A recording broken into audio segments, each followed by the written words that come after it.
की कृपा से भारत की भूमि का इतिहास समृद्ध तथा संपन्न रहा है। ऐसा माना जाता है कि यहाँ की धरती पर ईश्वर ने बहुत बार अवतार धारण किए हैं और उन्होंने अपने पावन चरण इस धरती पर रखे हैं। यहाँ बहुत सारे ऋषि मुनियों ने सर्वोच्च आदर्शों तथा मानव मूल्यों को पुनर्जीवित करने के लिए जन्म लिया है। उन्होंने धार्मिक आस्थाओं तथा अंतोतगत्वा अवरुद्ध मार्गों को खोलने के लिए संघर्ष किया है। वे इस संसार में मनुष्य की मानसिक शांति के साथ जीवन यापन के लिए तथा संसार के उत्तरदायित्वों को सरलता तथा सहजता के साथ निभाने में सहायता करने के लिए आए हैं। 18वीं शताब्दी का कलकत्ता। प्राचीन भारत अंग्रेजों की गुलामी से जूझ रहा है। लोगों ने सदियों पुराने अंधविश्वासों तथा पिछड़ेपन को अपना भाग्य समझा और उसी के साथ जीना स्वीकार किया है। जातिवाद कड़ा है और सख्ती के साथ इसका पालन किया जाता है। भारत की जनता के लिए भेदभाव का यह सदियों पुराना रिवाज एक अभिशाप बन गया है।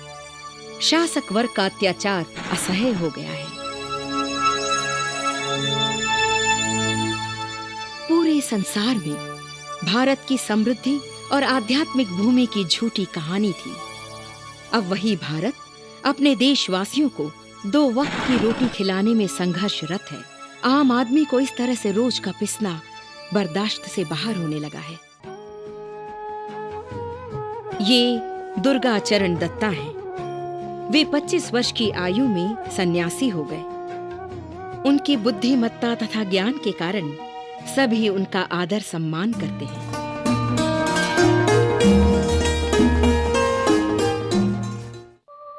दुर्गा चरण दत्ता के स्वर्गवास के पश्चात उनके पुत्र विश्वनाथ दत्ता ने अध्ययन करने तथा सफल व्यक्ति बनने की इच्छा व्यक्त की।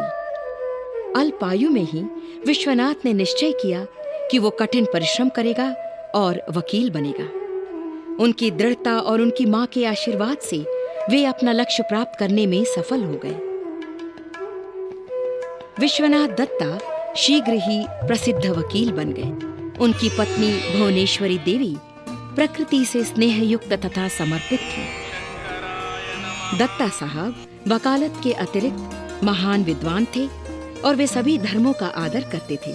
विश्वनाथ जी फारसी भाषा के भी ज्ञाता थे और वे बड़ी सरलता के साथ हाफिज के शेर सुना करते थे। भुवनेश्वरी देवी और विश्वनाथ जी की बेटी सुंदर एवं शालीन है, किंतु देवी इस बात से दुखी है कि उसके कोई बेटा नहीं है।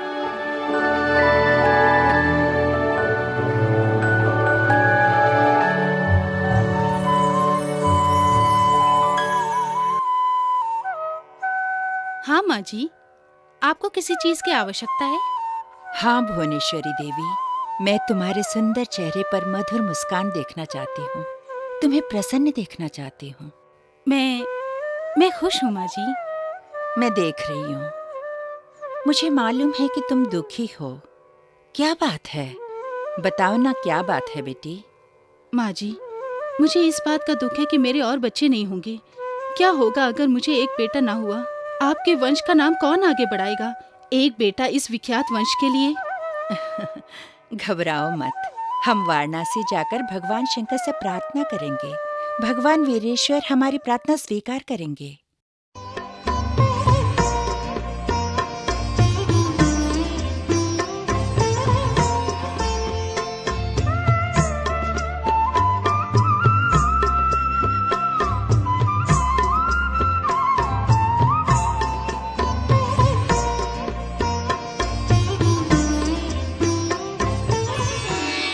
हे ईश्वर, मेरी भांजी को एक ऐसा बेटा दो जिसका नाम सारे संसार में प्रसिद्ध हो। प्रभु, हमारी इच्छा पूरी करो ताकि हमारे वंश का नाम आगे बढ़े।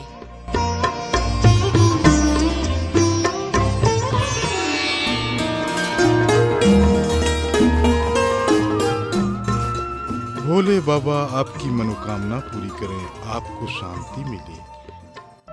भगवान वीरेश्वर शिव ने उनकी मनोकामना पूरी की और कुछ ही दिनों में भुवनेश्वरी देवी ने गर्भ धारण किया।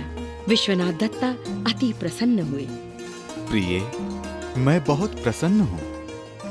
यह तो भगवान शिव का आशीर्वाद और आपकी माँ की स्नेह सिक्त सहायता से हुआ। मैं तो सदा ही तुम्हारी शुभचिंतक हूँ बच्चों। अब तो मैं तुम्हारे अंदर पल रहे बच्चे के लिए हर दिन भगवान कृष्ण की कहानियाँ पढ़ूंगी। जी हाँ, और रामायण से भगवान श्री राम जी की कथाएं भी। महाभारत की कथाएं उसमें धर्म की चेतना भर देंगी। हम उसे भी पढ़ेंगे। भागवत से श्री कृष्ण की कहानियां गर्भवती भुवनेश्वरी देवी के समक्ष मां पढ़कर सुनाया करती थी। भुवनेश्वरी देवी स्वयं महाभारत और रामायण का पाठ किया करती थी। इस तरह समय बीतता गया।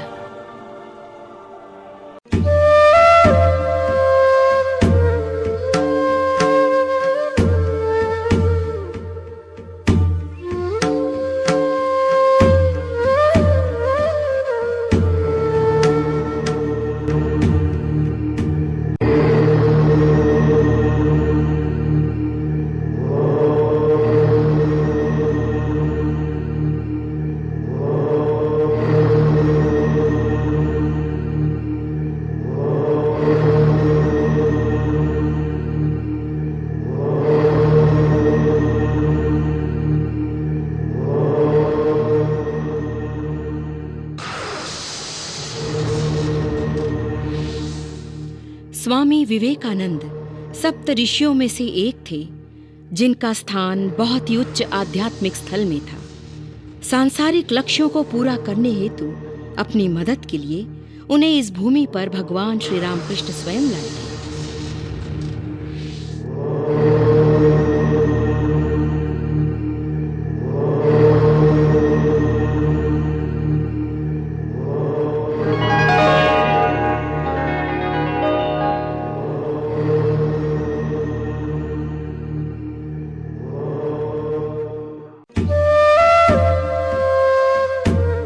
विश्वनाथ, बेटा विश्वनाथ, जल्दी आओ, तुम्हारा बेटा हुआ है।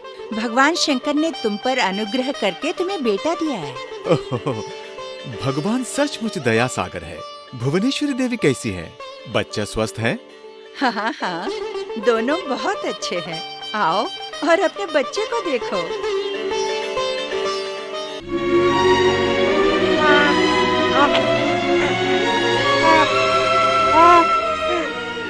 नरेंद्र, तुम्हारा नाम नरेंद्र नाथ दत्त हो। नरेंद्र, पुरुषों का राजा।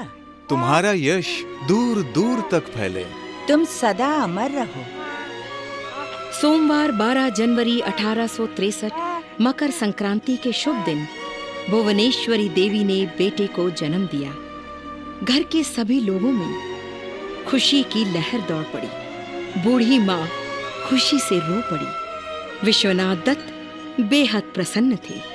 उन्होंने अपने सभी नौकरों को उपहार भेंट किए। भगवान ने मुझ पर अनुग्रह किया है, किंतु उसने अपने भूतगणों में से एक भेजा है। बच्चा कोई भूतगण नहीं है बेटी। ये इसलिए बेचैन है क्योंकि ये जल्दी बड़ा होना चाहता है।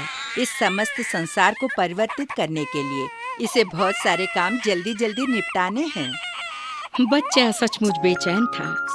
हमेशा ही अपनी ओर ध्यान आकृष्ट कराने की कोशिश में रहता। उसके शरीर का गठन सिंह जैसा था और आंखें ज्ञान से दीप्त थीं। उसकी विभिन्न क्रियाकलापों पर नजर रखने के लिए बेचारी उसकी माँ को 2 नौकरों का बंदोबस्त करना पड़ा। बच्चा शीघ्र ही बड़ा हो गया और वो असामान्य योग्यताओं का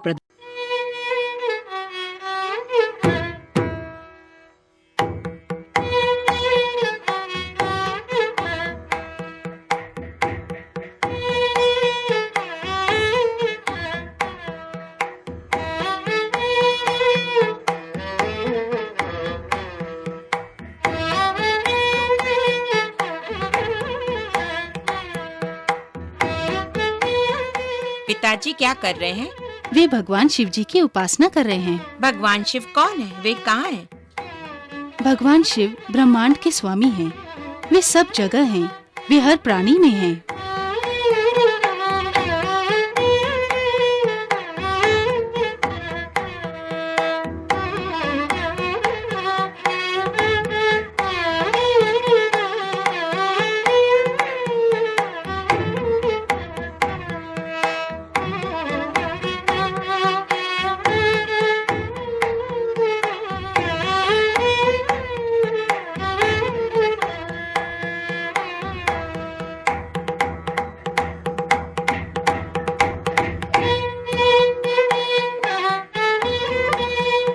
क्या कर रहे हो बेटा?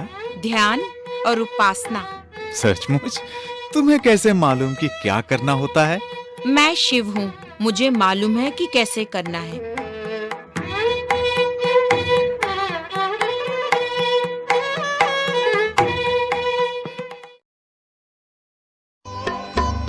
नरेंद्र दत्ता अपनी असाधारण भाव-भंगिमाओं से अपने माता-पिता और मित्रों को हमेशा ही आश्चर्य में डालते रहे। एक दिन 7 साल के नरेंद्रनाथ और उसके मित्र खेल रहे थे।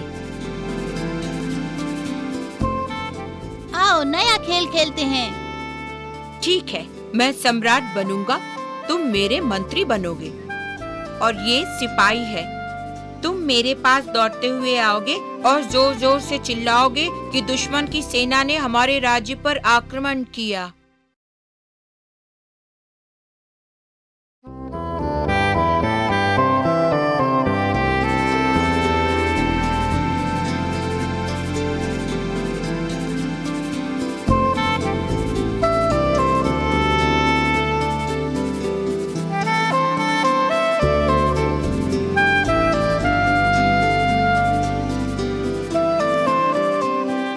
शत्रु सेना ने आक्रमण किया, शत्रु सेना ने आक्रमण किया।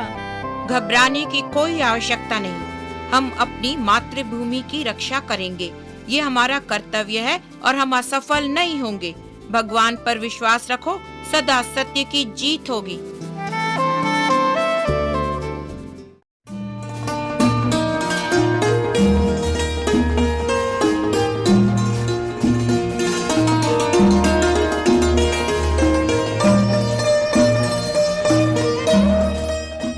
नरेन, स्कूल जाने के लिए तैयार हो? हाँ माँ, मैं तैयार हूँ। बेटे, आपको एक अच्छा छात्र बनना है। खूब परिश्रम करो और सभी पाठ अच्छी तरह सीखो। मेट्रोपॉलिटन संस्था की नींव महान ईश्वर चंद्र विद्यासागर ने रखी है। ये बहुत ही अच्छा स्कूल है। हाँ नरेन, हम तुम्हें उसी स्कूल में भेज रहे हैं जिससे कि तुम बुद्धिमान और विद्वान बनो। धन्यवाद माँ। पिताजी, मैं अच्छी तरह पढ़ाई करूँगा। मैं वचन देता हूँ, मैं कोई उपद्रव नहीं करूँगा। बेटा, याद रहे कि स्कूल और शिक्षा का अर्थ खेल और शारीरिक क्रियाकलाप छोड़ना नहीं। तुम्हें पढ़ाई करनी होगी और खेलों में भी ध्यान देना होगा। हाँ बेटा, तुम्हें स्वस्थ संतुलन बनाए रखना होगा। अपने मित्रों के साथ खेलो और स्वस्थ रहो। फिर अध्ययन भी मन लगाकर करो, समझ गए? समझ गया। मुझे फुटबॉल अच्छा लगता है। स्कूल टीम में सम्मिलित हो जाओ और खेलों में परिश्रम करो। इन शब्दों को याद रखो। श्रद्धा ही परम गति ही। इसका अर्थ है सर्वोच्च आदर्श को समर्पित हो जाओ। जो भी करो पूरे समर्पण भाव से करो, उससे तुम्हें यश प्राप्त होगा। पिताजी, मैं परिश्रम करूँगा। अब दादी माँ का आशीर्वाद ले लो और स्कूल जाओ।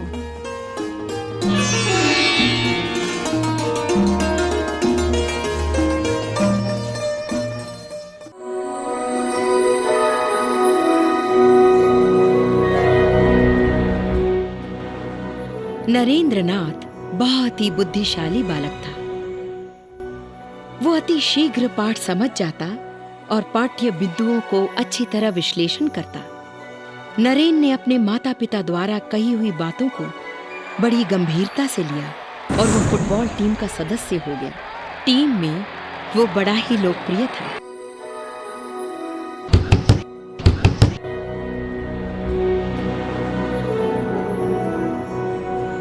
शुभ प्रभात सर। शुभ प्रभात। बैठो। आज हम भूगोल से आरंभ करेंगे। अपनी पुस्तकें खोलो। बच्चों, इस नक्शे को देखो। क्या तुम मुझे बता सकते हो कि पूर्व दिशा किस ओर है? क्या तुम 4 भिन्न दिशाएं बता सकते हो?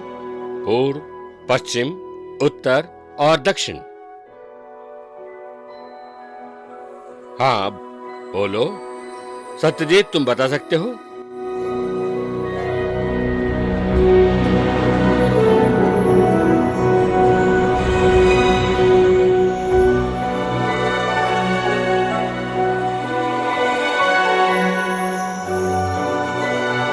नहीं? कौन बता सकता है? हाँ, समीर, क्या तुम दिशाएं बता सकते हो?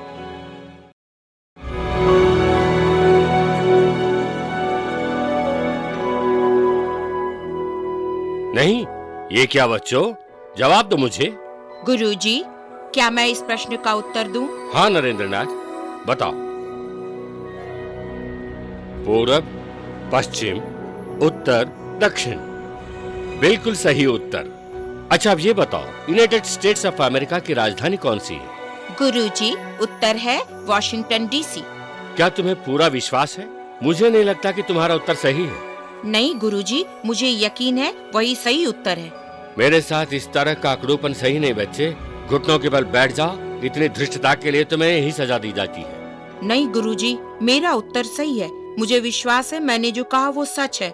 मैंने कोई गलती नहीं की। मैं घुटनों के बल क्यों बैठूं? तुम्हारी हिम्मत कैसे हुई मुझसे इस तरह बात करने की? हद हो गई। इस प्रकार की अनुशासनहीनता मैं बर्दाश्त नहीं करूंगा।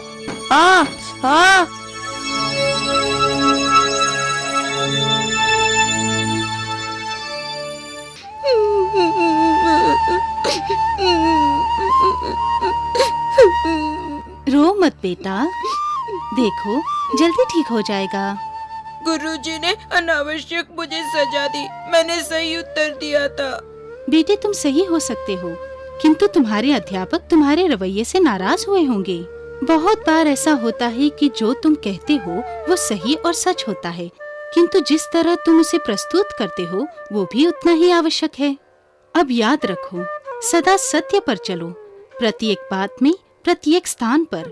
परंतु इस बात का तुम्हें सदा ध्यान रहे कि जो कुछ भी तुम कह रहे हो उससे किसी का अनादर न हो, किसी को दोषी न ठहराया जाए और कोई दुखी न हो। तुम्हारे कहने का तरीका कर्कश न हो और अति विश्वासपूर्ण न हो। समझ रहे हो ना बेटा? मैं अच्छी तरह समझ रहा हूँ माँ।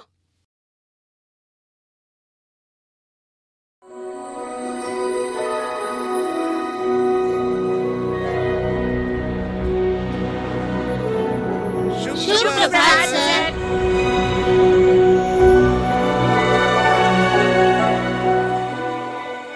नरेंद्रनाथ, मुझे बहुत अफसोस है। कल जो उत्तर तुमने दिया था वो सही था। ये मेरी अनभिज्ञता थी और मैंने तुम्हें सजा दी। कृपया मुझे क्षमा करो। ऐसा मत कहिए गुरुजी, आप मेरे शिक्षक हैं। माफी मांगकर कृपया मुझे लज्जित ना करें। मुझे सजा देना आपका अधिकार है गुरुजी। केवल तभी जब तुम गलत हो। नरेंद्रनाथ को शीघ्र ही स्कूल में सभी जानने पहचानने लगे। पढ़ाई और खेलों में भी वो सबसे अच्छा छात्र उभर कर आया। उसके माता पिता की दी हुई सही समय की सलाह और अध्यापकों के मार्गदर्शन से वो एक शक्तिशाली व्यक्तित्व में ढल गया।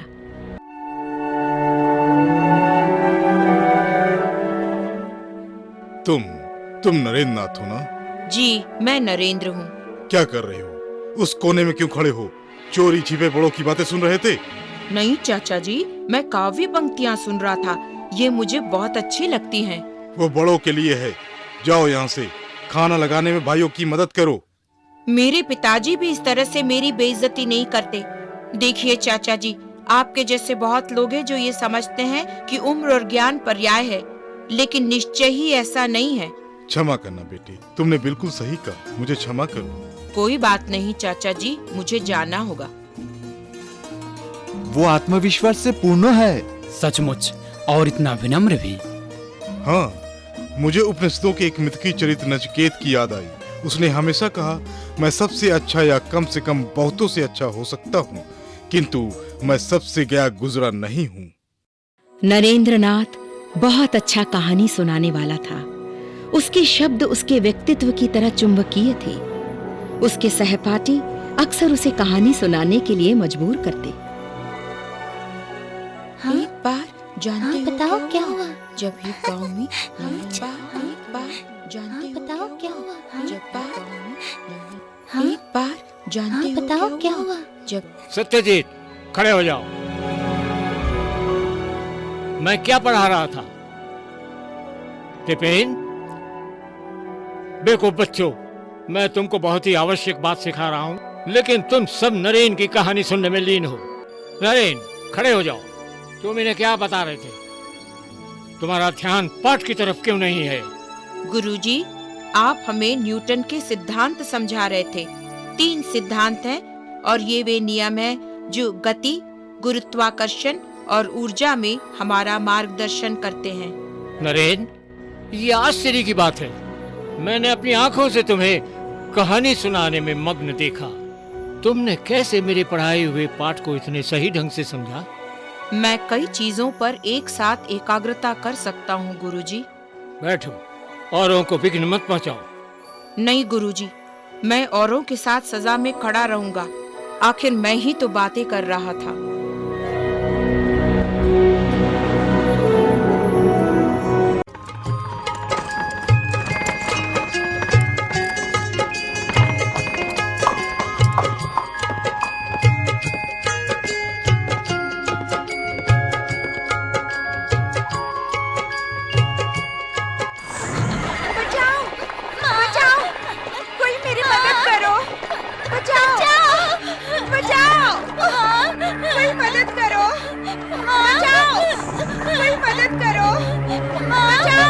नरेन, वापस आओ। तुम क्या कर रहे हो? मुझे उन्हें बचाना है माँ।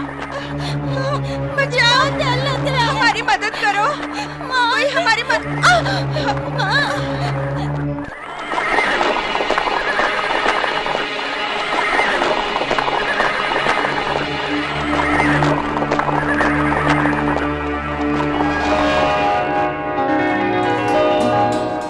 धन्यवाद बेटे, तुमने हमारी जान बचाई। बहुत बहुत धन्यवाद। धन्यवाद देने की कोई आवश्यकता नहीं। मैं अपना कर्तव्य पालन कर रहा था। क्या बेटा पाया है आपने? इस पर भविष्य में आपका परिवार गर्व करेगा। नरेन, मुझे तुम पर गर्व है।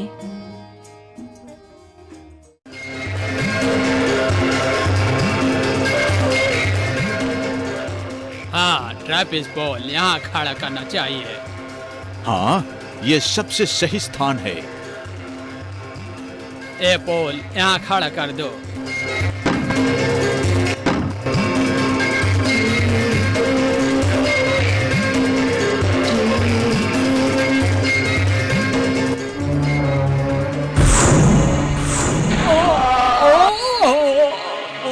बचाओ, कोई मदद करो, डॉक्टर को बुलाओ। घबराइए मत, मैं आपकी मदद करूंगा। सिपाही को उठाने में मेरी मदद करो। सब आओ, चलो।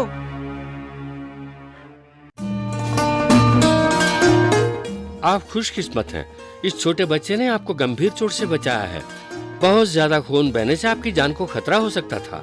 इसे धन्यवाद देना याद रखना। तुमने बहुत अच्छा किया नरेंद्र नाथ। तुमने आश्चर्यजनक सावधानी दिखाई है। इतनी कम उम्र में शांति, इतनी स्पष्ट और विवेकयुक्त सोच सचमुच आश्चर्यजनक है। धन्यवाद डॉक्टर चाचा। सच तो यह है कि मैंने कोई विशेष काम नहीं किया। मेरे दोस्तों ने इन्हें यहाँ ले आने में मेरी मदद की। पिताजी ने आपको बुलाया। मैं तो मात्र सही समय और सही स्थान पर था। हाँ, सही स्थान, सही समय और उससे भी अधिक आवश्यक सही व्यक्ति।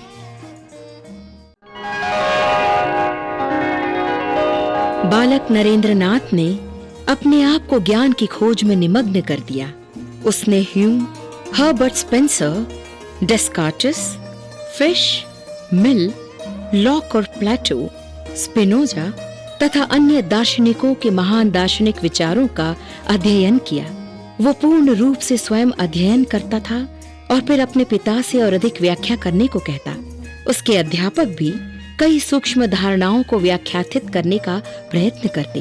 वे सभी हैरान थे कि इतनी छोटी उम्र का बालक दार्शनिक अवधारणाओं में इतना परिपक्व हुआ है।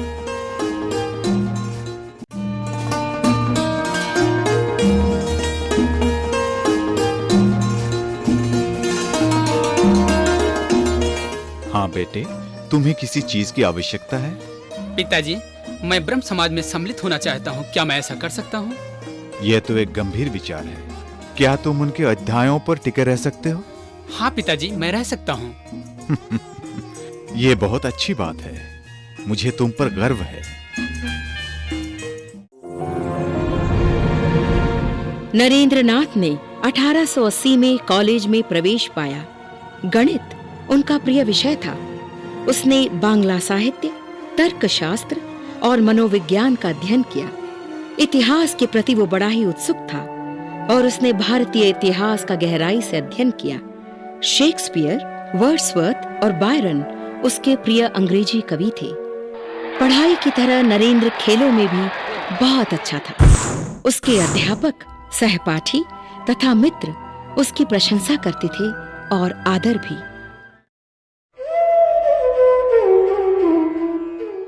नरेन, इतनी देर हो गई, चलो सो जाओ। नहीं माँ, एक प्रश्न मुझे परेशान कर रहा है। जब तक मैं इसका उत्तर न खोजूं, तब तक मैं सो नहीं सकता। वह क्या है बेटे? ईश्वर कहाँ है? क्या आपने उसे देखा है? क्या? इस प्रश्न का उत्तर तुम्हें कहाँ से मिलेगा? माँ, मुझे उत्तर ढूंढना है। क्या आपने ईश्वर को देखा है? नहीं बेटे, और मेरी समझ में कोई ऐसा नहीं जिसने उसे देखा हो।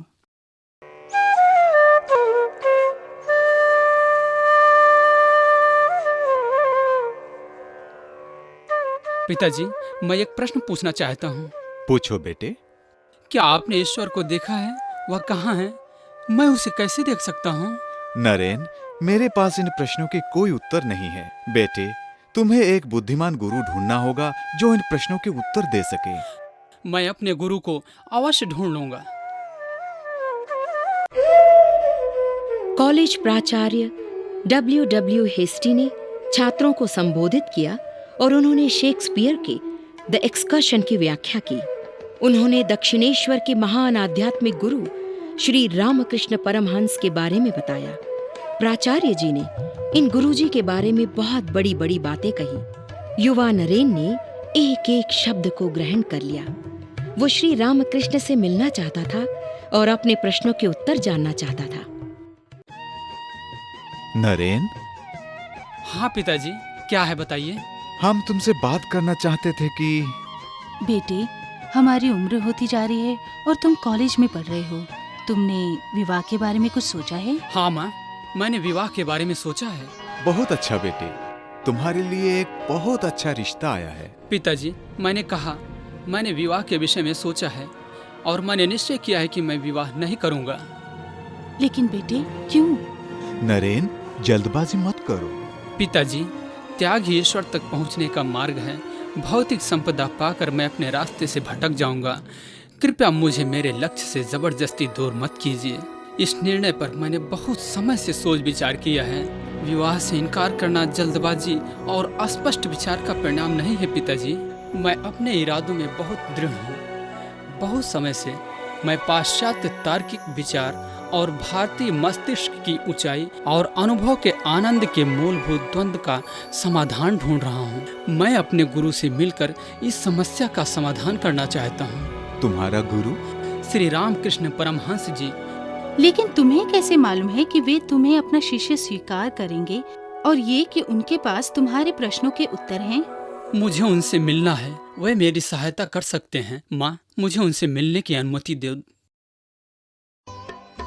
इस तरह से महान आध्यात्मिक मार्गदर्शन की यात्रा प्रारंभ होती है। युवा नरेंद्र ने अपने गुरु श्री रामकृष्ण परमहंस से मिलने के लिए खोज शुरू की। नरेंद्रनाथ 1881 में दक्षिणेश्वर पहुंचा।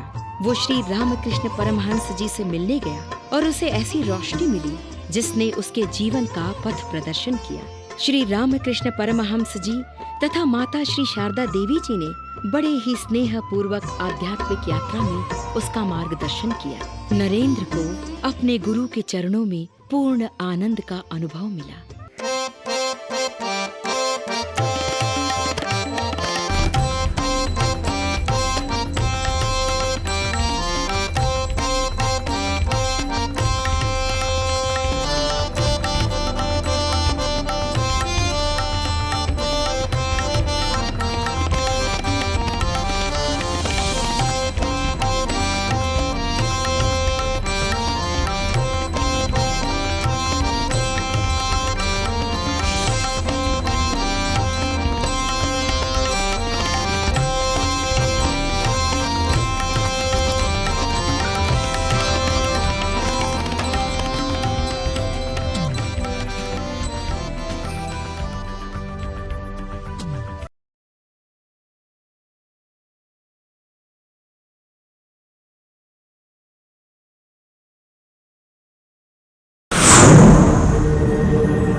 छोटी उम्र में ही बालक नरेन अधिक मनोभाव की भावना रखता था।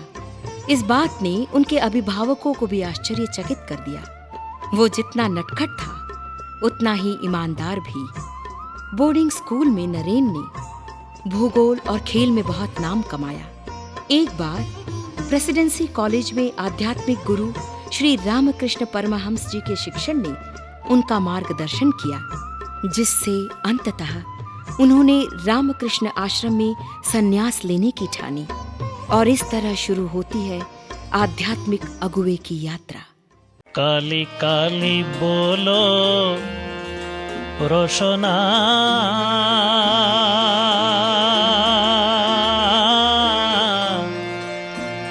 काली काली बोलो रोशना, काली काली बोलो रोशना, काली काली बोलो रोशना। कोर पदो ध्यान नामामृत पान, कोर पदो ध्यान नामामृत पान, যদি পেটে প্রাণ থাকে বসনা, কালি কালি बोलो रोशना, काली दुर्गा नाम के बोलो एक बार, दुर्गा नाम के बोलो एक बार, সঙ্গের সম্বল दुर्गा नाम আমার, दुर्गा नाम के बोलो एक बार, সঙ্গের সম্বল दुर्गा नाम আমার, অনিত্য সংসার নাহি পরবার, অনিত্য সংসার নাহি পরবার, সকলি আশার ভেবে দেখো না, কালি কালি बोलो रोशना, काली काली बोलो रोशना, काली काली बोलो रोशना, काली काली बोलो रोशना।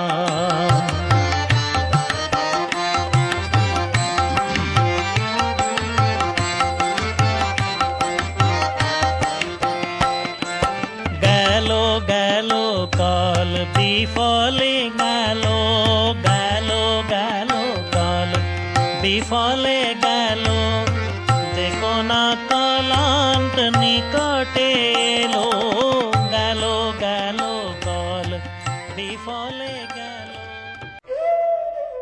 नरेन, तुम आ गए। मैं तुम्हारी प्रतीक्षा कर रहा था। मेरे पास आओ। आप नरेन, मेरे पास बैठो। तुम बिल्कुल सही समय पर आए हो। काली माँ की पूजा की जा रही है। माँ के लिए एक भजन सुनाओ बेटा। लेकिन आप मुझे कैसे जानते हैं, बताइए ना। पहले भजन सुनाओ नरेन, बाद में बातें करेंगे।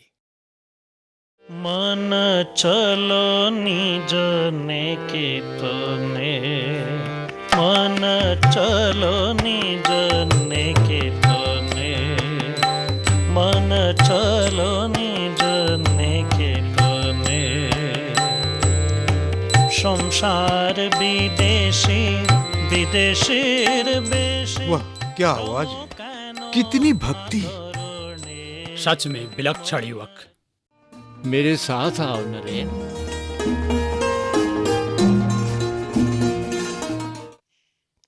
तुमने आने में इतनी देर क्यों की? मुझे इस तरह दुखी क्यों किया?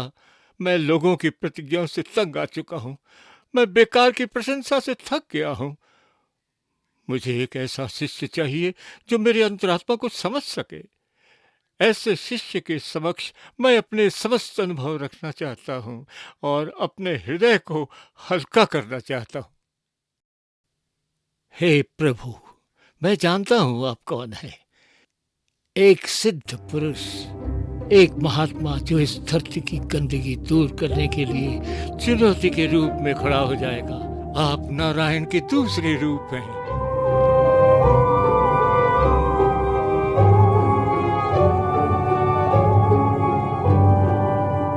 नरेन, प्रतिज्ञा करो, तुम यहाँ आओगे मेरा साथ दोगे। ठाकुर जी, क्या आपने ईश्वर को देखा है? हाँ, मैंने उन्हें देखा है, इसी तरह जैसे मैं तुम्हें देख रहा हूं।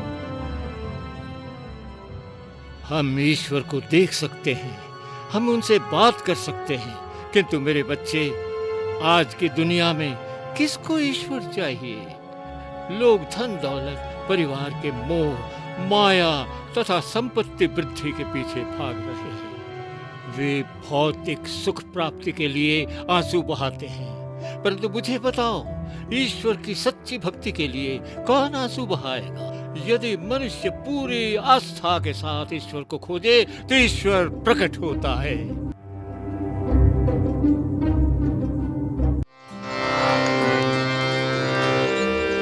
मन चलो निज निकेतने, मन चलो निज निकेतने, मन चलो निज निकेतने। संसार विदेशी विदेशीर बेशी, भ्रम केन आकरणे। मन चलो निज निकेतने, मन चलो निज निकेतने। विषय पंचक और भूत गण, विषय पंचक और भूत गण, तब तर पर के बनायापन। विषय पंचक और भूत गण, तब तर पर के बनायापन।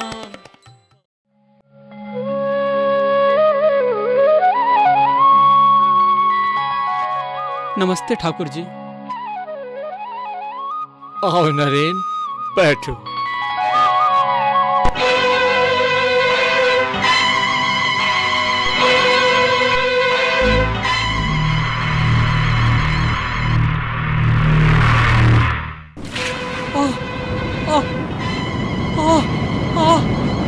ठाकुर जी, ठाकुर जी, ठाकुर जी, ठाकुर जी, ठाकुर जी।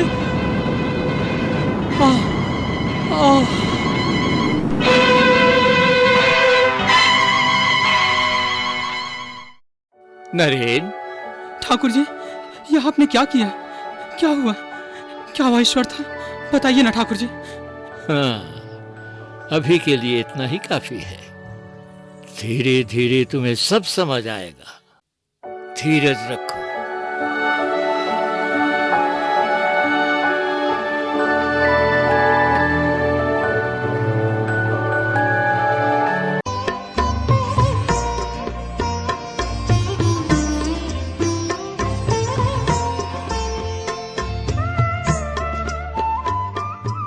ठाकुर जी, ठाकुर जी, हम ईश्वर से कैसे प्रार्थना करते हैं? आप कैसे भी ईश्वर की प्रार्थना कर सकते हैं, जैसे भी आप चाहें, किंतु प्रार्थना निष्कपटता से और पूर्ण भक्ति के साथ होनी चाहिए। तुम्हारी प्रार्थना में तनिक भी अपवित्र विचार नहीं होने चाहिए, क्योंकि ईश्वर चींटी के पदचाप भी सुन सकता है। हमारा लक्ष्य क्या होना चाहिए? तुम्हें ऊपर उठना है। आचरण की नैतिकता से और आध्यात्मिकता से आपको विकसित होना होगा। ठाकुर जी, मेरा एक प्रश्न है। पूछो नरेन। ठाकुर जी, क्या ईश्वर एक ही है या बहुत सारे ईश्वर हैं? नरेन, कल्पना करो, तुम 4 लोग एक ही पानी की टंकी के ऊपर 4 भिन्न दिशाओं में खड़े हो। एक पानी को एक्वा कहेगा, दूसरा कहेगा पानी, तीसरा जल कहेगा और चौथा वाटर कहेगा। लेकिन याद रखो, वे सभी टंकी के एक ही पानी की बात कर रहे हैं। इसी तरह ईश्वर एक है, हम उन्हें अलग अलग नामों से पुकारते हैं। फिर धर्म क्या है ठाकुर जी? धर्म एक साधन है जिससे उस अलौकिकता को साकार किया जा सकता है जो पहले से ही हमारे भीतर होती है। उन्होंने हाथ जोड़कर माता की प्रार्थना की और 4 वरदानों का आशीर्वाद मांगा: भक्ति, ज्ञान, विवेक और वैराग्य। मां काली के चरण स्पर्श कर वे गुरु श्री रामकृष्ण के समीप पहुंचे। नरेन की आध्यात्मिक भूख उन्हें मंदिर के अंदर ले गई, जहां उन्होंने अपने आप को माता काली की भव्य मूर्ति के समक्ष खड़ा पाया। गुरु ने नरेन से पूछा, क्या उसने धन दौलत की मांग की? नरेन ने उत्तर दिया कि उसने 4 भावनात्मक वरदानों का आशीर्वाद मांगा था। गुरु रामकृष्ण ने उसे आश्वासन दिया कि गरीबी उनके परिवार को कभी नहीं छुएगी। दोबारा वे मंदिर में गए और मां काली को प्रणाम किया।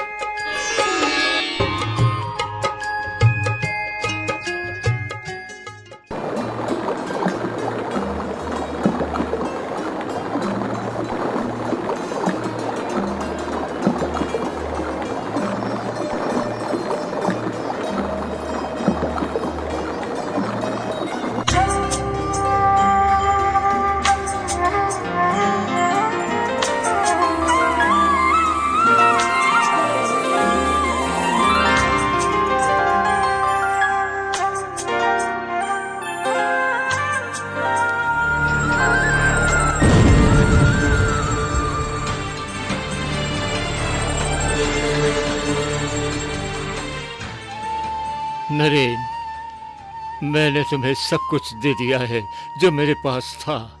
मेरा ज्ञान, मेरी आत्मा, सब कुछ। इस संसार के हित के लिए काम करो, सत्य के मार्ग की ओर उनका मार्गदर्शन करो।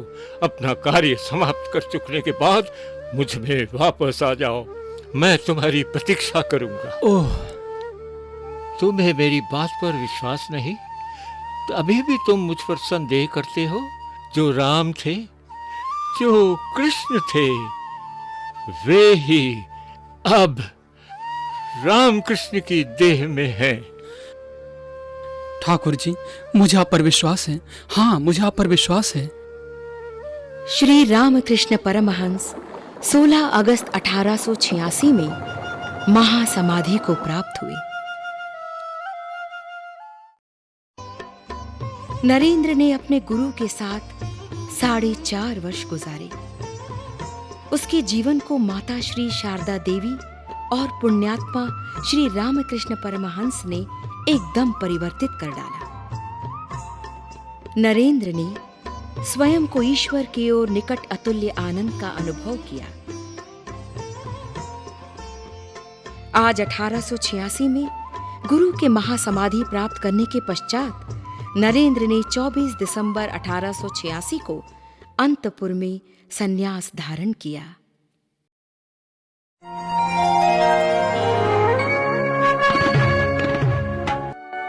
स्वामी विवेकानंद 1887 के प्रारंभ में कलकत्ता वापस आए। अधिकांश समय वे विभिन्न दार्शनिक सिद्धांतों का अध्ययन करते रहे और वेदांत पर उन्होंने अधिकार प्राप्त कर लिया।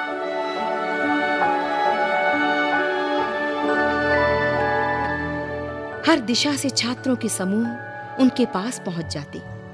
वे सभी स्वामी जी के विद्वतापूर्ण विचार सुनना चाहते थे। हर दिशा से छात्रों के समूह उनके पास पहुंच जाते। वे सभी स्वामी जी के विद्वतापूर्ण विचार सुनना चाहते थे। 1888 में स्वामी विवेकानंद ने निर्णय किया कि वे एक सामान्य भिक्षु की तरह पूरे भारत का भ्रमण करेंगे।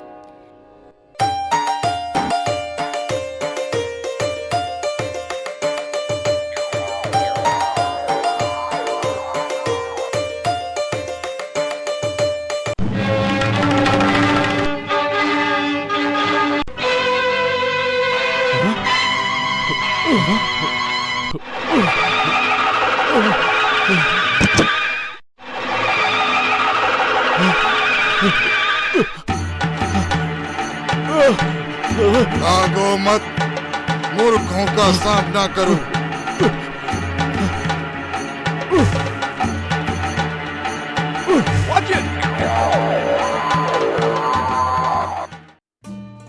ये एक बहुत बड़ी सीख है। हमें विकट परिस्थिति का धैर्यपूर्वक सामना करना चाहिए। यदि हम भागना बंद कर दें तो सभी विपदाएं बंदरों की तरह पीछे हट जाएंगी। यदि हमें कभी भी स्वतंत्रता प्राप्त करनी है तो ये प्रकृति पर विजय द्वारा ही होनी चाहिए, भागने से नहीं। यदि हम चाहते हैं कि डर, मुसीबतें और अज्ञान हमसे दूर भाग जाएं, तो हमें उनका मुकाबला करना होगा।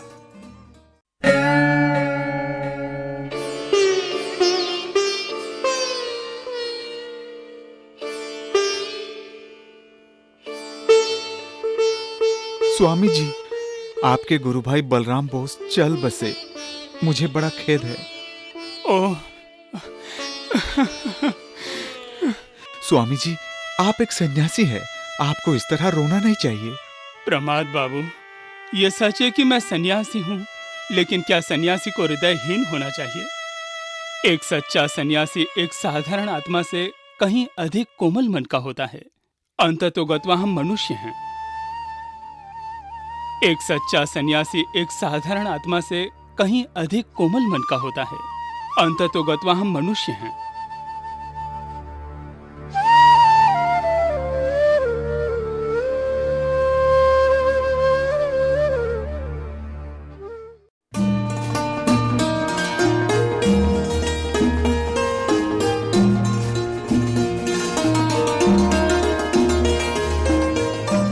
स्वामी जी, ये मुंशी जगमोहन लाल हैं। वह खेतरी के राजा के निजी सचिव हैं।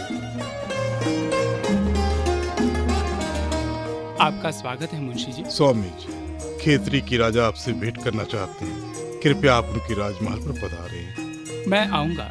निमंत्रण के लिए धन्यवाद। स्वामी जी, मेरे दिमाग में एक बात है, यदि आप अनुमति दें तो मैं पूछूं? हाँ, कहिए। स्वामी जी, आप एक हिंदू सन्यासी हैं। आप कैसे मुसलमान के घर ठहरे हुए हैं? आप क्या कहना चाहते हैं? मैं एक सन्यासी हूँ और समाज के बंधनों से ऊपर हूँ। मैं किसी के भी साथ खाना खा सकता हूँ, क्योंकि ईश्वर इसकी अनुमति देता है। शास्त्र भी इसका अनुमोदन करते हैं। मैं हर पुरुष और महिला में दिव्यत्व देखता हूँ, क्योंकि सभी भगवान की संतानें हैं। लेकिन आप जैसे लोग इसका विरोध करते हैं और हमारी गलतियां निकालते हैं। आप ईश्वर और वेदों के बारे में कुछ नहीं जानते। मैं हर जगह दैवत्व देखता हूँ, यहाँ तक कि महत्वहीन छोटे से छोटे जीव में भी। मेरे लिए ऊंच और नीच, मजहब और जाति का कोई भेद नहीं है। शिव शिव, ऐसे शब्द मेरे कानों में उबलता हुआ तेल उड़ेलने के बराबर है। स्वामी जी, मुझे बहुत अफसोस है। कृपया मुझे क्षमा कीजिए। कृपया खेतरी के राजा को आपकी सेवा करने का अवसर दें। कोई बात नहीं मुंशी जी, ठीक है। धन्यवाद। स्वामी जी और उनका शिष्य खेतरी के राजा के महल में आए। राजा ने स्नेहपूर्वक उनका स्वागत किया और उनकी सेवा की। स्वामी जी से अनुरोध किया गया कि वे अजीत सिंह के महल में विश्राम करें। एक शाम को राजा ने एक जानी मानी नर्तकी बाला का नृत्य एवं संगीत की व्यवस्था की। उन्होंने स्वामी जी को आमंत्रण भेजा। नहीं, मैं वहां नहीं जा सकता। मैं सन्यासी हूँ। इस तरह की पार्टी में मेरी उपस्थिति मेरे नियमों के विरुद्ध है।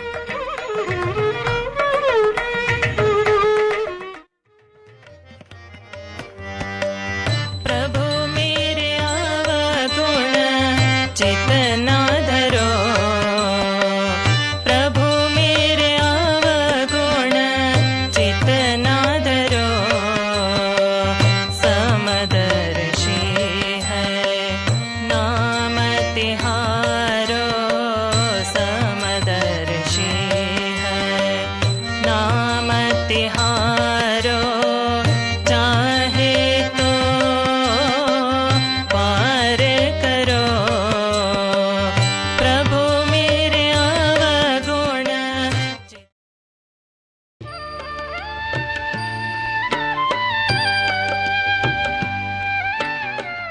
माँ, तुमने मुझे बहुत बड़ा पाठ पढ़ाया है।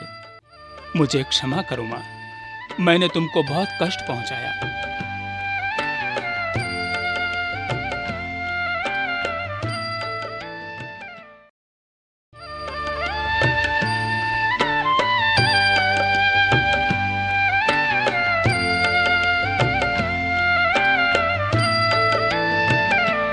हरि भाई, मैं अभी भी आपके तथा कथित धर्म को नहीं समझ पाया हूं, किंतु मेरा हृदय इतना विशाल हो गया है कि उसे नापा नहीं जा सकता है।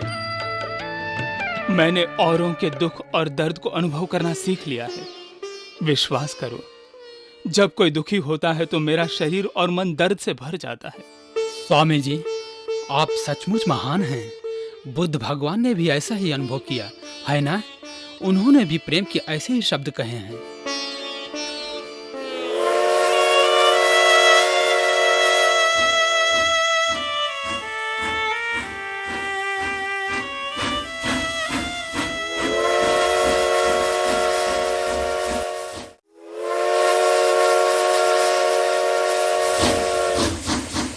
तुम गाड़ी से नीचे उतरो। महोदय, मैं भी आप ही की तरह रेलवे कर्मचारी हूँ। स्वामी जी के प्रति श्रद्धा प्रकट करने आया हूँ। बकवास बंद करो। तुम गवार इंडियन, मुझे वापस जवाब देने की तुम्हारी हिम्मत कैसी हुई? विवाद बंद कीजिए, उन्होंने कोई गलत काम नहीं किया है। तुम मुंह बंद करो। तुम क्यों बीच में बात करते हो? क्या मतलब है तुम? शिष्टाचार से पेश आइए। आप प्रथम तथा द्वितीय दर्जे के यात्रियों की सेवा में हैं। आपको बात करने की तमीज नहीं है। आपको यात्रियों से आपसे संबोधित करना चाहिए। आपको तो अपनी भाषा भी नहीं आती। ये मात्र एक आदमी नहीं है, ये भद्र पुरुष है। मैं आपके इस अभद्र व्यवहार की शिकायत आपके अधिकारियों से करूंगा। ओ, मुझे माफ कीजिए महोदय, मुझे ये भाषा नहीं आती। मैं तो सिर्फ इस आदमी को। देखिए, यूरोप के लोगों के साथ व्यवहार करने के लिए हमें आत्माभिमान की आवश्यकता है।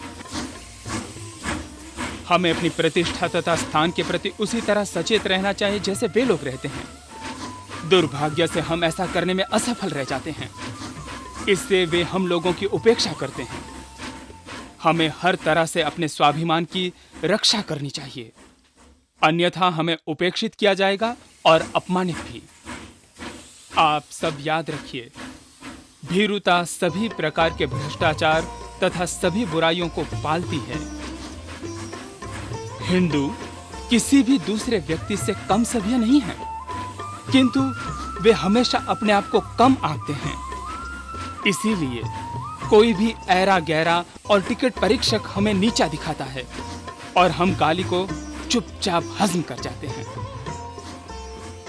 सन्यासी मुक्त आत्मा है। नदी की तरह वो हमेशा प्रवाहमान रहता है। कभी कभी वो पूरी रात शमशान में गुजारता है और कभी वो किसी राजमहल में रात्रि व्यतीत करता है। दोनों स्थान उसके लिए समान है। वो दोनों में अंतर नहीं करता। लोग आते हैं और संतोष पाने के लिए और प्रबोधन के लिए प्रश्न पूछते रहते हैं। एक बार तो स्वामी जी लगातार 3 दिन और 3 रात तक प्रश्नों के उत्तर देते रहे। वे आध्यात्मिक विषयों पर बात करने में इतने लीन हो गए कि वे खाना खाने के लिए भी नहीं रुके। जो लोग उनकी बातें सुनने के लिए दूर दूर से आए थे, वे भी उन्हें खाने की याद दिलाना भूल गए। स्वामी जी, 3 दिन तक आप बराबर बोलते रहे। आपने तो पानी की एक घूंट तक नहीं पी। इससे मुझे बहुत दुख हुआ है। आप मुझे खाने के लिए कुछ देंगे ना? स्वामी जी, मैं तो एक अति साधारण मोची हूँ। मैं आपको ये रोटी कैसे दे सकूं जो मैंने छुई? आप अनुमति दें तो मैं थोड़ा आटा और दाल ले आऊं। आप अपने ढंग से वो बना सकते हो। नहीं मेरे बच्चे, जो रोटी तुमने पकाई है वही मुझे दे दो। उसे खाने में मुझे खुशी होगी। स्वामी जी, क्या होगा यदि मौका दंड मिला? अगर लोगों ने देखा तो क्या होगा? वो मौका मारेंगे। घबराओ मत बच्चे, मुझे रोटी दो, चिंता मत करो।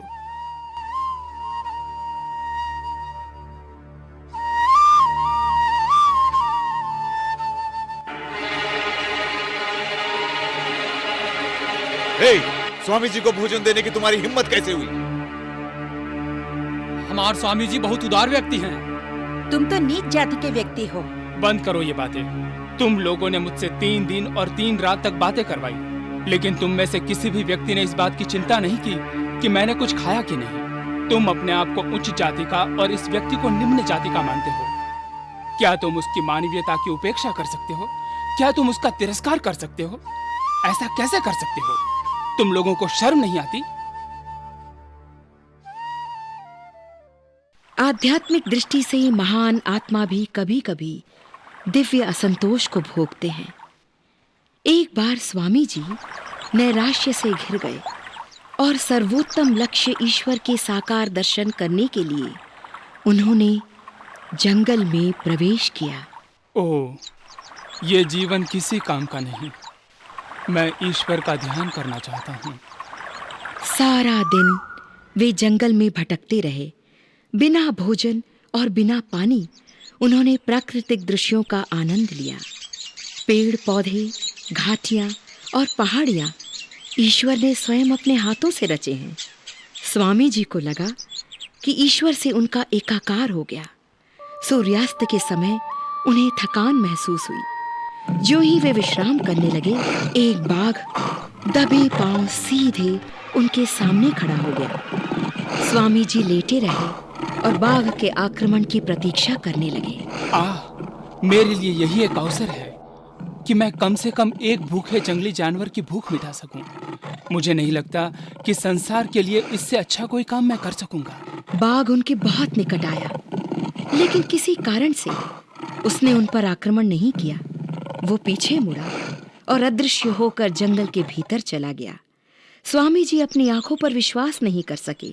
वे बाघ की प्रतीक्षा करते रहे कि वो वापस आए और उन्हें खा जाए। सारी रात प्रतीक्षा करने के बावजूद बाघ नहीं लौटा।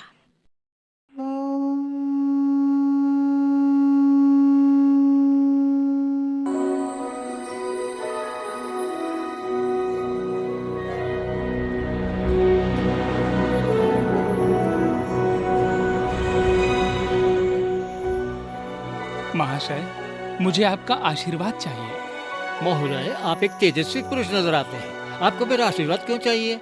मैं तो एक मामूली चोर हूँ। स्वामी जी ये सुनकर आश्चर्यचकित रह गए। वे साधु की इस अजीब बात की वास्तविक कहानी जानना चाहते थे। आपने पहाड़ी बाबा का नाम सुना होगा। वे गाजीपुर में अति आदरणीय योगी हैं। हाँ, जानता हूँ।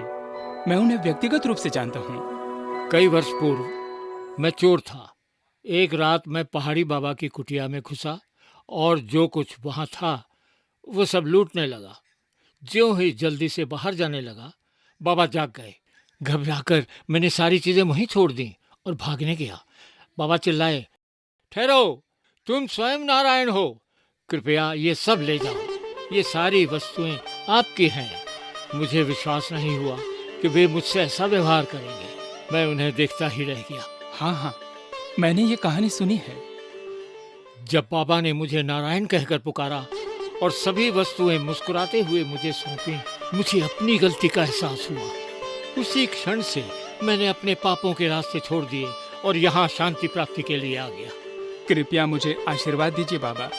मैंने अभी अनुभव किया कि पापी भी समर्थ साधु बन सकते हैं।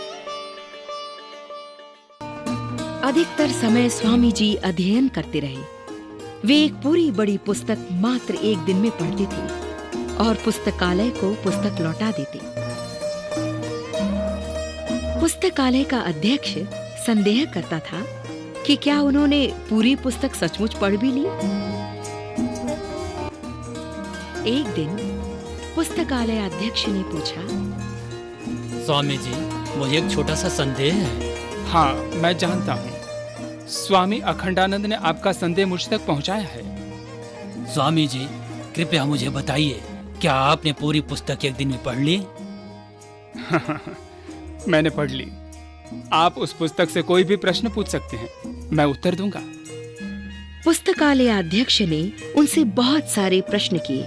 वे हैरान हो गए जब स्वामी जी ने सही सही उत्तर दिए। जब एक बच्चा पहले पहले पढ़ना सीखता है, वह अपना ध्यान एक विशेष अक्षर पर लगाता है। तब वो 2 बार अथवा 3 बार उसका उच्चारण करता है। इसके बाद दूसरे अक्षर को पढ़ता है, फिर पूरे शब्द को पढ़ता है। जब हम पढ़ने में माहिर हो जाते हैं, हम पूरे शब्द पर ध्यान लगाते हैं। बहुत अध्ययन के बाद हम एक वाक्य पर केंद्रित हो सकते हैं। इसी प्रकार यदि हम अपनी एकाग्रता की शक्ति बढ़ाएं, तो हम पूरा पृष्ठ पलक झपकते ही पढ़ सकते हैं। संयम, अभ्यास और एकाग्रता, ये 3 पक्ष किसी को भी यह शक्ति प्राप्त करा सकते हैं।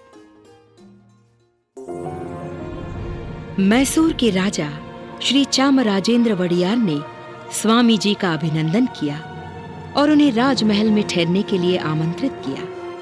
स्वामी जी ने स्वीकार किया। एक दिन दरबार में स्वामी जी, हमारे दरबारी आपको कैसे लगे? सभी जगह दरबारी तो एक जैसे ही होते हैं। स्वामी जी, कम से कम मेरा दीवान ऐसा नहीं है। वो बुद्धिमान है और विश्वसनीय भी। किंतु महाराज, दीवान ही वो व्यक्ति होता है जो महाराज को लूटता है और अंग्रेज शासन के राजकीय कर्मचारी को धन देता है।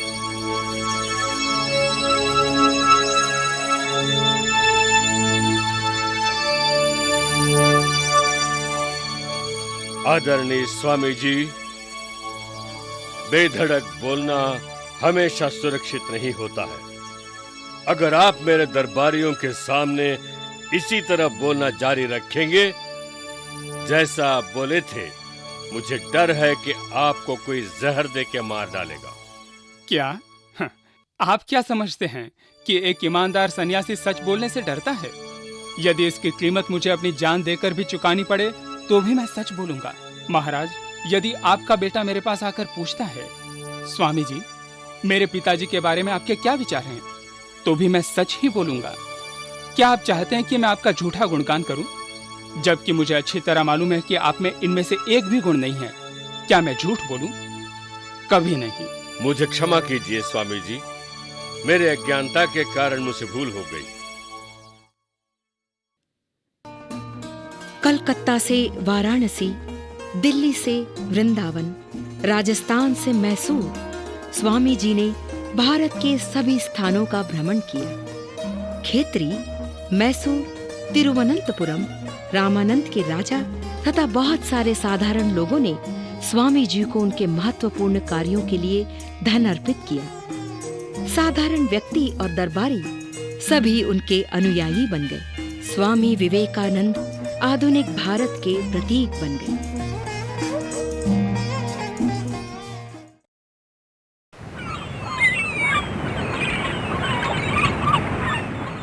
क्या उन चट्टानों पर श्रीपाद मूर्ति कला है? जी हाँ, वही है। ये यहाँ से कितनी दूरी पर है? लगभग 2 फर्लांग हुजूर।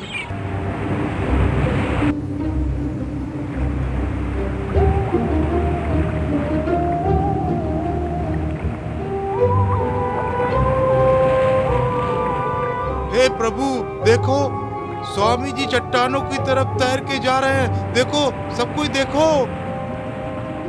कितना साहस, कितनी महान भक्ति।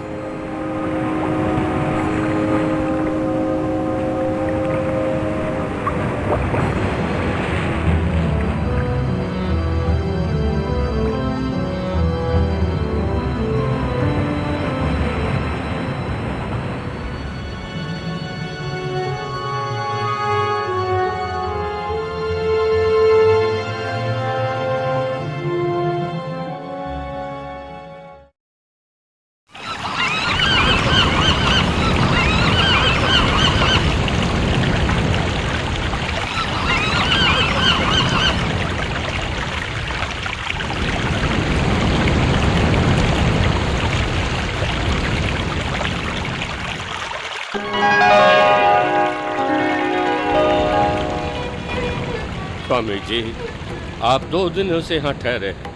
बिना अन्न और पानी के आप ध्यान करते आ रहे हैं। कृपया ये फल खाइए। नहीं, इन्हें यहाँ रख दीजिए। जब मेरा मन करेगा तब मैं खाऊंगा। स्वामी जी, कृपया हमारे साथ शहर में आइए। ये स्थान सुरक्षित नहीं है। मुझे कुछ नहीं होगा। मुझे बाध्य मत कीजिए। कृपया आप जाइए।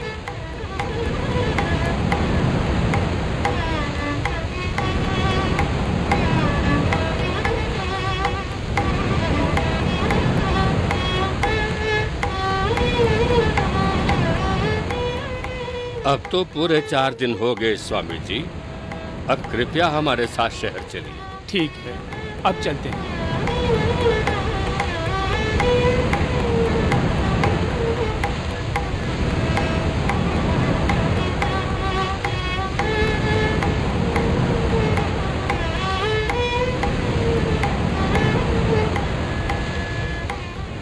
स्वामी जी, आप कौन हैं? आपने इतने दिन बिना खाए पिए कैसे बिताए? निश्चय ही आप महान संत होंगे। मैं कलकत्ता के निकट दक्षिणेश्वर से आया हूँ। मैं श्री रामकृष्ण परमहंस का शिष्य हूँ और मेरा नाम स्वामी विवेकानंद है। स्वामी जी, आपके ध्यान करने का क्या कारण था? और अब ध्यान पूरा करने पर आपका क्या अनुभव है स्वामी जी? मेरे जीवन का लक्ष्य अब बिल्कुल स्पष्ट है। मुझे मालूम है कि क्या प्राप्त करना है। मेरा मार्ग एकदम उज्जवल है। ईश्वर ने मुझे मेरे लक्ष्य बता दिए हैं। स्वामी जी ने निर्णय लिया है कि वे अमेरिका के शिकागो शहर में आयोजित होने वाले विश्व धर्म सभा में उपस्थित होंगे। यह विश्व स्तरीय सम्मेलन था जिसमें सभी जगहों के धार्मिक महानायक भाग लेने वाले थे। खेतरी के राजा ने उनकी इस यात्रा का प्रबंध किया। 31 मई 1893 को स्वामी विवेकानंद ने बंबई से समुद्री यात्रा शुरू की। वे चीन, जापान और कनाडा के रास्ते से आगे निकले। जापान की औद्योगिक प्रगति से वे बहुत प्रभावित हुए। स्वामी जी जापानियों की इसी बात से विशेष प्रभावित थे कि किस तरह से वहां के लोगों ने प्रगति के लिए असीम परिश्रम के साथ-साथ अपनी संस्कृति को बनाए रखा है। अपनी लंबी यात्रा के दौरान स्वामी विवेकानंद ने भारतवासियों की अधम स्थिति, घोर कष्टों, अशिक्षा, जातिगत भेदभाव तथा उपनिवेशी शासन पर चिंतन किया। उन्होंने फैसला किया कि वे पश्चिम से सहायता मांग लेंगे।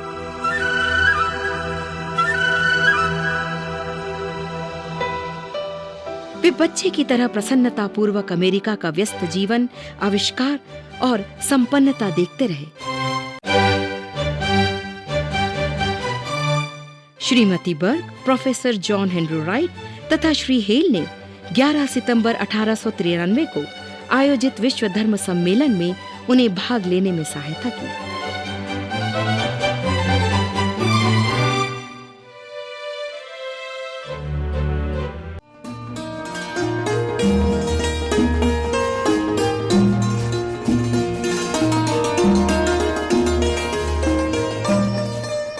अब कृपया भारत की प्राचीन धरती के निवासी स्वामी विवेकानंद का स्वागत कीजिए।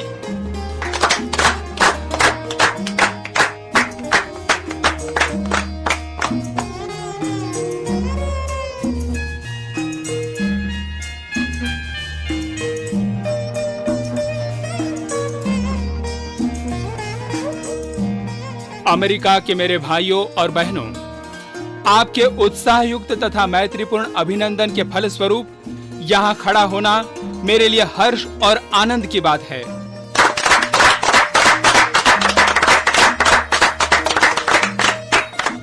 मैं आप सभी को संसार के प्राचीनतम भिक्षुक वर्ग की ओर से धन्यवाद देता हूँ। मैं आपको सभी धर्मों तथा मतों की जननी की ओर से धन्यवाद देता हूँ। मैं आपको विभिन्न जातियों, मतों एवं संप्रदायों से जुड़े करोड़ों करोड़ों लोगों की ओर से धन्यवाद देता हूँ। जिस प्रकार भिन्न स्रोतों एवं भिन्न मार्गों से गुजरने वाली सरिताएं होती हैं, जिन्हें मनुष्य विभिन्न प्रवृत्तियों एवं प्रभावों के अंतर्गत धारण करते हैं, विभिन्न दिखाई देती हैं। चाहे वे रास्ते सीधे हों अथवा टेढ़े मेढ़े, सब तेरी तरफ जाते हैं। ये भारतवासियों की दैनिक प्रार्थना है। सांप्रदायिकता, धर्मांधता और उससे उत्पन्न भयंकर वंश क्रमागत हठ धर्मिता के कारण ये अति सुंदर धरती आक्रांत रही है, लेकिन उन सब का समय समाप्त हो चुका है और मैं उत्सुकता के साथ आशा करता हूँ कि इस अधिवेशन के माध्यम से आज प्रातः जो घंटी बजी वो वैमनस्य की विषैली भावनाएं उत्पन्न करने वालों के लिए मृत्यु की घंटी भी होगी। नमस्ते। स्वामी जी के शब्दों की शक्ति और उनके प्रभावशाली व्यक्तित्व ने अधिवेशन में उपस्थित लोगों को हैरत में डाल दिया। थियोसॉफिकल सोसाइटी की डॉक्टर एनी बेसेंट ने उनके बारे में ये बताया।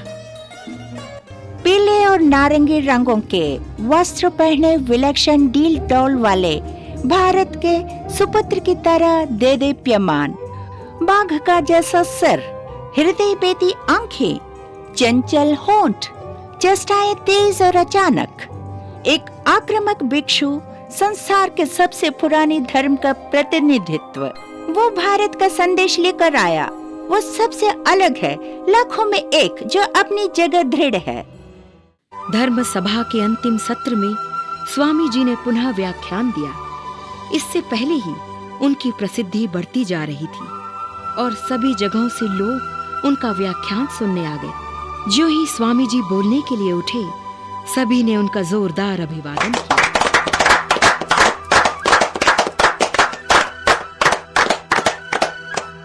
इस धर्माधिवेशन ने पूरे संसार के समक्ष प्रमाणित कर दिया है कि धार्मिकता, पवित्रता और उदारता संसार की किसी एक धार्मिक संस्था का एकमात्र अधिकार क्षेत्र नहीं है, और ये कि प्रत्येक संस्था ने बहुत ही उच्च कोटि के चरित्रवान पुरुष और महिलाओं का निर्माण किया है। इस साक्ष्य के मद्देनजर अगर कोई मात्र अपने मजहब के बचे रहने और शेष सभी मजहबों के सर्वनाश का स्वप्न देखता है, तो मुझे अंतरात्मा से उस व्यक्ति पर दया आती है और मैं उसे यह बताना चाहूंगा कि सभी धर्मों की ध्वजाओं पर प्रतिरोध के बावजूद शीघ्र लिखा जाएगा, लड़ाई झगड़ा नहीं, सहायता कीजिए, विनाश नहीं, एकता, कलह नहीं, एक रूपता और शांति। नमस्ते बहनों और भाइयों।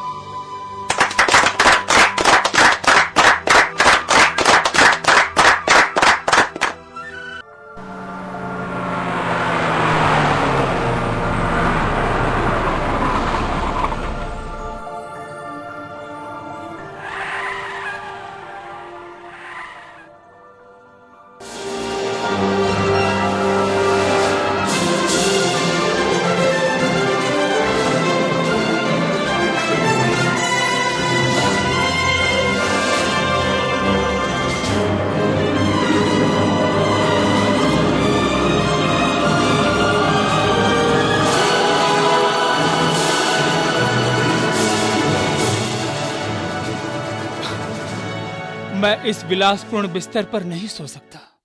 ओ भारत माँ, जब मेरा देश गरीबी के दलदल में फंस रहा है, कौन आराम, ऐश्वर्य और प्रसिद्धि की सोच सकता है? हम भारतीय इतने गरीब हैं कि हजारों लोग तो एक मुट्ठी चावल के लिए मर जाते हैं। यहाँ लोग अपने व्यक्तिगत ऐशो आराम के लिए अपरिमित व्यय करते हैं। कौन भारतवासियों को चैन और आराम दे सकता है?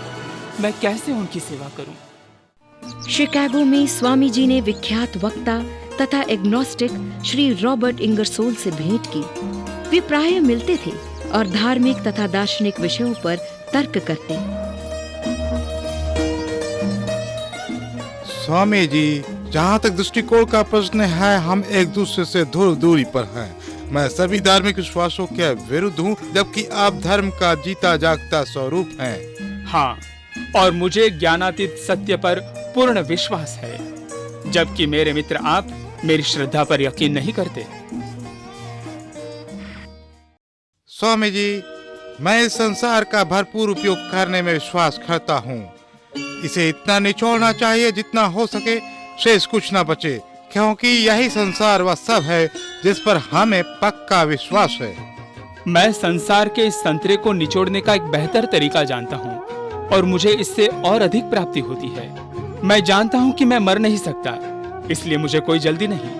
मैं जानता हूँ कि कोई भय नहीं है, इसलिए मैं निचोड़ने में मजा लेता हूँ। मैं हर व्यक्ति को ईश्वर की संतान के रूप में प्रेम करता हूँ। प्रत्येक व्यक्ति मेरे लिए दिव्य है, इसलिए मैं हर एक को प्रेम कर सकता हूँ। उस प्रसन्नता के बारे में सोचिए जो मनुष्य को ईश्वर मानने में होती है।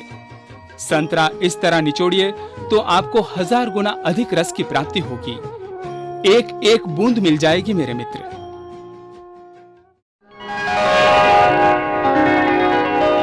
स्वामी जी इंग्लैंड पहुंच गए।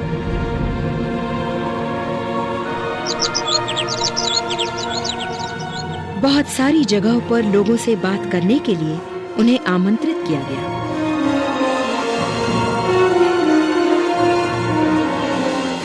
उन्होंने राजयोग, वेदांत तथा विश्व बंधुता पर लगातार कई व्याख्यान दिए।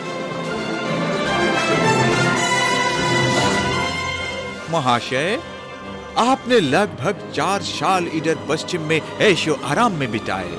अब आपको अपनी मातृभूमि कैसे लगती है?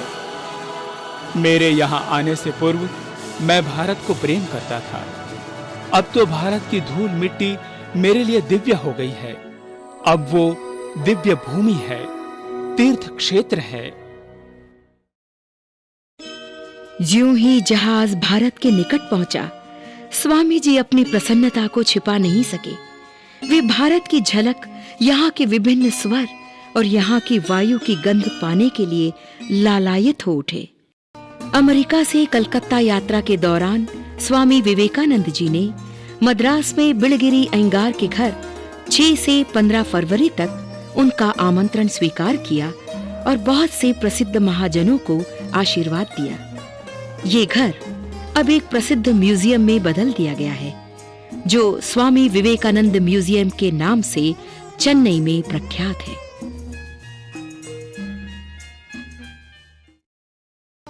स्वामी विवेकानंद के भाषण और पत्रों द्वारा अड़सिंग पेरुमाल बहुत प्रभावित हुए।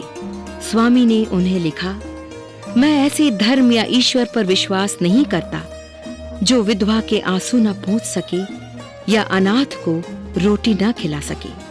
मैं ऐसे धर्म को नहीं मानता जो केवल किताबों तक सीमित हो।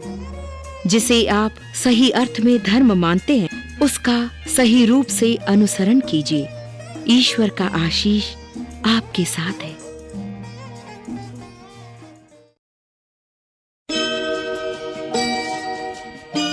उन्होंने रास्ते में हर कस्बे तथा शहर में भाषण दिए।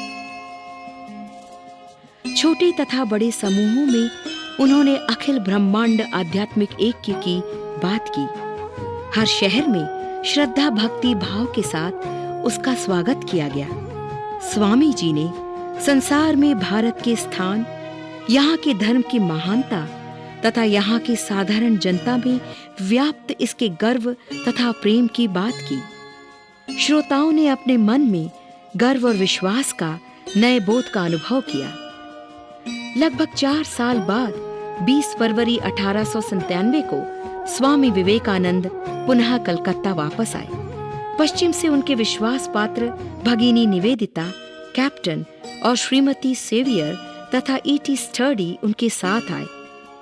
स्वामी जी एक ऐसे संघ की स्थापना करना चाहते थे जो भारत के दीनहीन दलित वर्ग को ऊपर उठाने में सहयोग कर सके, और 1 मई 1897 को उन्होंने श्री रामकृष्ण मिशन की स्थापना की। इसका आतिथ्य श्री बलराम बोस के आवास पर हुआ।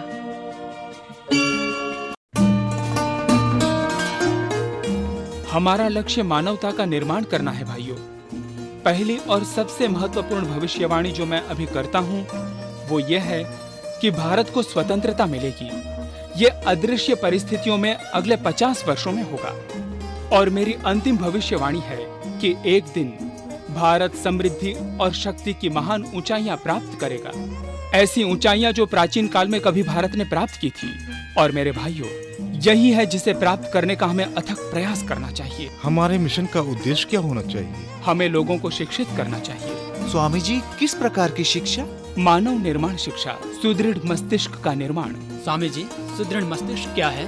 सुदृढ़ मस्तिष्क में कोई व्यग्रता नहीं होती। उसमें दूसरों के लिए प्रेम और रुचि होती है।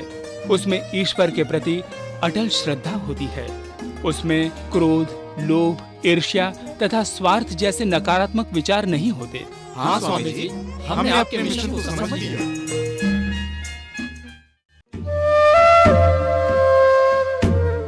जब मध्य भारत में अकाल पड़ा, पीड़ितों को सहायता पहुंचाने के लिए स्वयं सेवकों को भेजने में रामकृष्ण मिशन सबसे आगे था।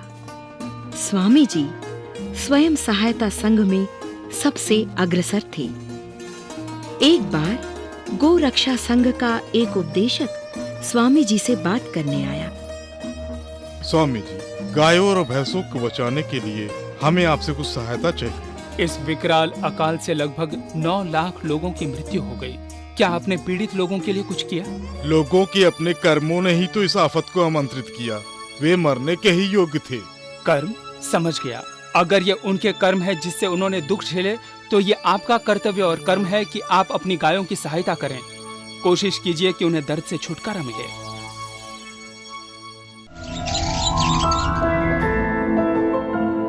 भाइयों, मैं चाहता हूं कि आप सभी संसार के प्रत्येक कोने में हमारे मिशन के सिद्धांत फैलाने हेतु जाने के लिए तैयार हो जाएं। स्वामी विराजानंद, स्वामी प्रकाशनंद, भाइयों, मैं चाहता हूं कि आप पूर्वी बंगाल जाएं। खूब परिश्रम कीजिए, हृदय से और अंतर आत्मा से, बिना फल की इच्छा के अपने कार्य कीजिए। दूसरों की भलाई के लिए अगर आपको नरक भी जाना पड़े तो क्या है? मैं तो कहता हूं कि केवल अपने लिए स्वर्ग पा लेने से भी ये कहीं अधिक श्रेयस्कर है। भारत को अपने देश के सबसे अच्छे 1000 युवकों का बलिदान चाहिए। मनुष्यों की याद रहे, अविवेकी लोगों की नहीं। शांत, स्थिर, मौन किंतु परिश्रमी, जिन्हें अपने नाम की चिंता न हो, जिन्हें समाचारों में बने रहने की लालसा न हो, जिनमें समानता, स्वतंत्रता, श्रम, ऊर्जा और इसी के साथ साथ संस्कृति की रीढ़ में हिंदुत्व हो। हमारा यही लक्ष्य होना चाहिए। यही लक्ष्य है, यही करना है। हम ये करेंगे, आप ये करेंगे। अब आओ वीर बालकों, मेरे साथ दोहराओ। प्रत्येक व्यक्ति को, प्रत्येक राष्ट्र को महान बनाने के लिए ये 3 बातें आवश्यक हैं। उदारता पर सुदृढ़ विश्वास, उदारता पर सुदृढ़ विश्वास, ईर्ष्या तथा संदेह का न होना, ईर्ष्या तथा संदेह का न होना, उन सब की सहायता करना जो अच्छा बनना चाहते हैं, जो अच्छा करना चाहते हैं, उन सब की सहायता करना जो अच्छा बनना चाहते हैं, जो अच्छा करना चाहते हैं। कर्म करें, अपनी योजना के प्रति कर्म करें। बालकों, मेरे सरहृदयों, अपने कंधे सुकर्म के लिए दें, न कि बुरे कर्म और नाम के लिए। कहें, मैं सब कुछ कर सकता हूँ। विश्वास रखें, निस्वार्थ रहें, अपने लक्ष्य से जुड़े रहें, पूर्ण शक्ति से कार्य करें, सब कुछ त्याग दें। आध्यात्मिक शक्ति आपके शरीर को प्रोत्साहित करेगी। कोई भी मनुष्य, कोई भी देश दूसरों से घृणा नहीं कर सकता। गरीबों की मदद करें। मेरे भाइयों, 1000 स्नातकोत्तर से देश नहीं बन सकता। देश बनता है जब हर एक को भोजन, कपड़ा और मकान मिले, उन्हें प्यार मिले, तभी तो देश महान कहलाएगा। बच्चों, डरे नहीं, सबसे प्यार करें। अपना चरित्र कठिन परिस्थितियों में सही मार्ग दिखाएगा। स्त्री और पुरुष में भेद न करें। महिलाओं और बच्चों के उत्कर्ष में योगदान दें, क्योंकि ये बच्चे ही सुदृढ़ भारत की नींव बनेंगे। भाइयों, हर देश की एक जीवंत शक्ति होती है और भारत की जीवंत शक्ति है उसका धर्म। उसे सुदृढ़ करें। बच्चों, पहले से ही बड़ी योजना न बनाएं। एक एक कदम बढ़ाएं, कर्म करें, जीवन पर्यंत कर्म करें। मैं आपके साथ हूँ। मेरी मृत्यु के बाद मेरी आत्मा आपके साथ होगी। उठो, जागो और लक्ष्य की पूर्ति तक न रुको।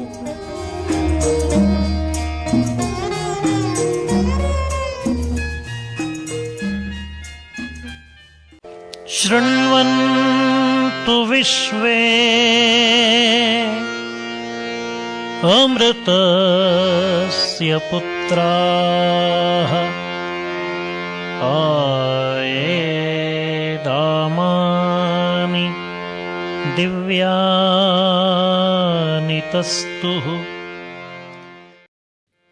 4 जुलाई 1902 को 39 वर्ष की आयु में स्वामी विवेकानंद महासमाधि को प्राप्त हुए। उन्होंने इतनी कम आयु में ऐसी उपलब्धियां पाई जो अन्य कोई कई जन्मों में भी नहीं पा सकता है। स्वामी जी ने अपनी देशभक्ति, अपनी विलक्षण सेवाओं तथा फौलादी इरादों से लाखों लोगों को प्रेरित किया। उनके देहांत के 100 साल के पश्चात भी बच्चे और युवक उनसे प्रेरणा ग्रहण करते रहे हैं। भारत सरकार ने स्वामी विवेकानंद जी के जन्मदिन 12 जनवरी को राष्ट्रीय युवा दिवस होने की घोषणा की। श्री रामकृष्ण मिशन लगातार जरूरतमंदों की सेवा करता आ रहा है और स्वामी विवेकानंद के संदेशों का प्रसार कर रहा है। आज विश्व में रामकृष्ण मिशन के 163 केंद्र हैं और ये संस्था हर धर्म, जाति के जरूरतमंदों को उनकी आवश्यकताओं के अनुसार उनकी सेवा करती है। स्वामी विवेकानंद ने कहा है कि उनका संदेश अगले 1500 वर्ष तक जीवित रहेगा। अंत में स्वामी जी कहा करती थी, हो सकता है कि मुझे ये अच्छा लगे कि अपने शरीर को पहने हुए कपड़े की तरह उतार कर फेंक दूं, किंतु मैं कार्य करना नहीं छोड़ूंगा। मैं हर जगह लोगों को प्रेरित करता रहूंगा जब तक दुनिया ये मानेगी कि संसार और ईश्वर एक है। स्वामी विवेकानंद आज भी जीवित हैं और वे आज भी हर किसी को प्रेरित करते आ रहे हैं और आगे भी शताब्दियों तक प्रेरित करते रहेंगे।